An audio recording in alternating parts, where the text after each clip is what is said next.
Shalom, selamat pagi. Puji dan syukur kepada Tuhan, kita semua dalam keadaan baik, selalu dalam penyertaan dan perlindungan Tuhan. Hari ini kita akan melanjutkan pembacaan firman Tuhan dari Kitab Keluaran pasal 36. Sebelumnya marilah sama-sama kita berdoa. Bapa kami yang di surga, dikuduskanlah namamu, datanglah kerajaanmu, jadilah kehendak-mu, di bumi seperti di surga. Sebentar lagi kami akan melanjutkan pembacaan firman-Mu, biarlah Engkau saja yang pimpin. Amin.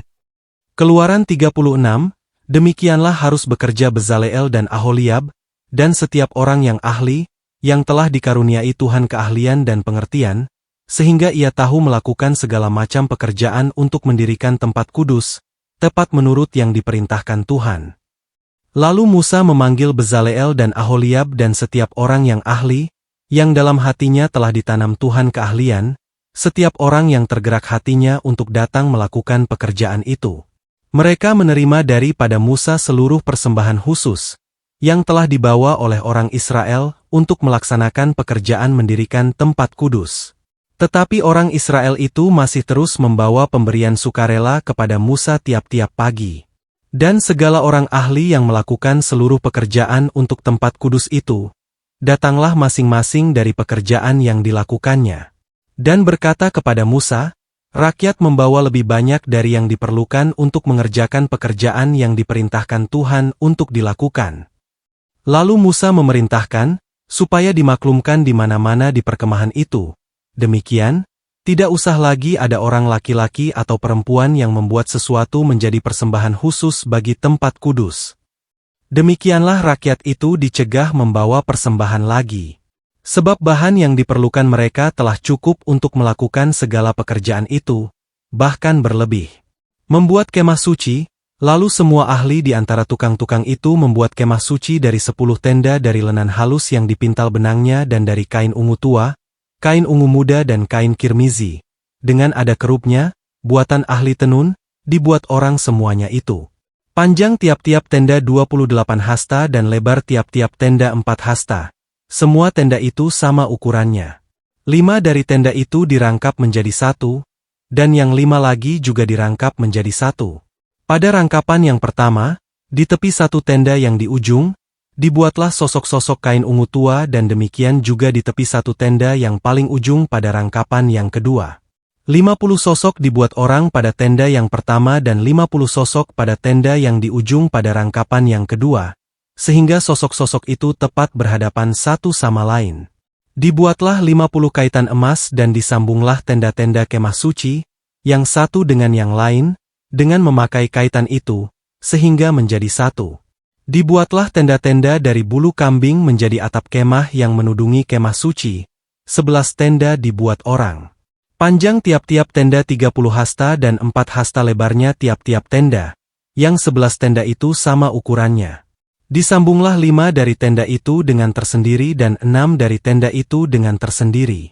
Dibuatlah 50 sosok pada rangkapan yang pertama di tepi satu tenda yang di ujung, dan dibuat 50 sosok di tepi satu tenda pada rangkapan yang kedua. Dibuat oranglah 50 kaitan tembaga untuk menyambung tenda-tenda kemah itu, sehingga menjadi satu.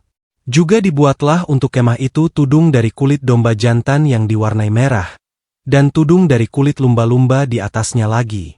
Dibuat oranglah untuk kemah suci itu papan dari kayu penaga yang berdiri tegak. 10 hasta panjangnya satu papan dan 1,5 hasta lebarnya tiap-tiap papan. Tiap-tiap papan ada 2 pasaknya yang disengkang satu sama lain. Demikianlah diperbuat dengan segala papan kemah suci. Dibuat oranglah papan-papan untuk kemah suci, 20 papan pada sebelah selatan. Dan 40 alas perak dibuat orang di bawah ke-20 papan itu, 2 alas di bawah satu papan untuk kedua pasaknya, dan seterusnya 2 alas di bawah setiap papan untuk kedua pasaknya. Juga dibuat orang untuk sisi yang kedua dari kemah suci, pada sebelah utara, 20 papan, dengan 40 alas peraknya. 2 alas di bawah satu papan dan seterusnya 2 alas di bawah setiap papan. Untuk sisi belakang kemah suci, pada sebelah barat, dibuat oranglah 6 papan. 2 papan dibuat orang untuk sudut kemah suci, di sisi belakang. Kedua papan itu kembar pasaknya di sebelah bawah dan seperti itu juga kembar pasaknya di sebelah atas. Di dekat gelang yang satu itu, demikianlah dibuat orang dengan kedua papan yang untuk kedua sudutnya itu. Jadi ada 8 papan dengan alas peraknya.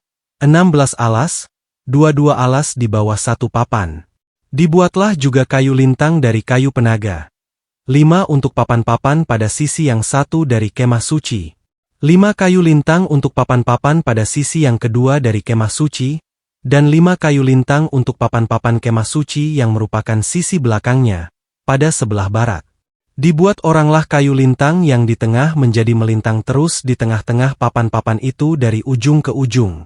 Papan-papan itu disalut dengan emas, gelang-gelang itu dibuat dari emas sebagai tempat memasukkan kayu-kayu lintang itu, dan kayu-kayu lintang itu disalut dengan emas. Dibuatlah tabir itu dari kain ungu tua, dan kain ungu muda, kain kirmizi dan lenan halus yang dipintal benangnya. Dibuat dengan ada kerupnya, buatan ahli tenun. Dibuat oranglah untuk itu 4 tiang dari kayu penaga dan disalutlah itu dengan emas. Dengan ada kaitannya dari emas, lagi dituanglah 4 alas perak untuk tiang itu. Juga dibuat oranglah tirai untuk pintu kemah itu dari kain ungu tua, kain ungu muda, kain kirmizi dan lenan halus yang dipintal benangnya, tenunan yang berwarna-warna. Dan kelima tiangnya dengan kaitan untuk tiang itu. Disalutlah ujungnya dan penyambung-penyambungnya dengan emas, dan kelima alasnya itu adalah dari tembaga. Amin. Berikut makna utama dari Kitab Keluaran pasal 36. 1. Memberi lebih dari cukup karena hati yang rela. Bangsa Israel memberi persembahan dengan begitu sukarela sampai berlebihan. Maknanya, Tuhan menghargai hati yang memberi dengan tulus, bukan karena terpaksa. Bahkan, pemberian yang lahir dari kasih bisa melimpah. 2. Bijaksana dalam mengelola berkat. Musa harus menghentikan persembahan karena sudah terlalu banyak. Maknanya, berkat harus dikelola dengan bijak, tidak berlebihan atau disalahgunakan. Ada waktu untuk menerima, ada waktu untuk berhenti. 3. Setiap orang punya peran dalam pekerjaan Tuhan. Para ahli, pengrajin, menggunakan keahlian mereka untuk membuat kemah suci. Maknanya, Tuhan memakai setiap talenta, sekecil apapun, untuk tujuannya. Semua orang punya bagian. 4. Kemah suci dibangun dengan ketelitian dan ketaatan.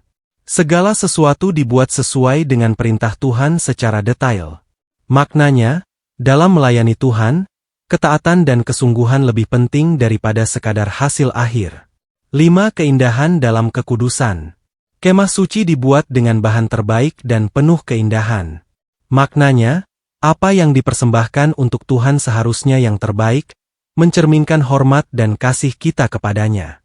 Kesimpulannya adalah, Keluaran 36 mengajarkan bahwa pekerjaan Tuhan terjadi ketika umatnya memberi dengan hati yang rela, bekerja dengan setia, dan menggunakan talenta mereka dengan penuh tanggung jawab. Tuhan tidak hanya melihat hasil, tetapi hati, ketaatan, dan kesungguhan dalam setiap bagian yang kita kerjakan. Demikian pembacaan firman Tuhan beserta maknanya untuk hari ini. Sampai berjumpa lagi besok. Tuhan Yesus senantiasa memberkati kita semua. Amin.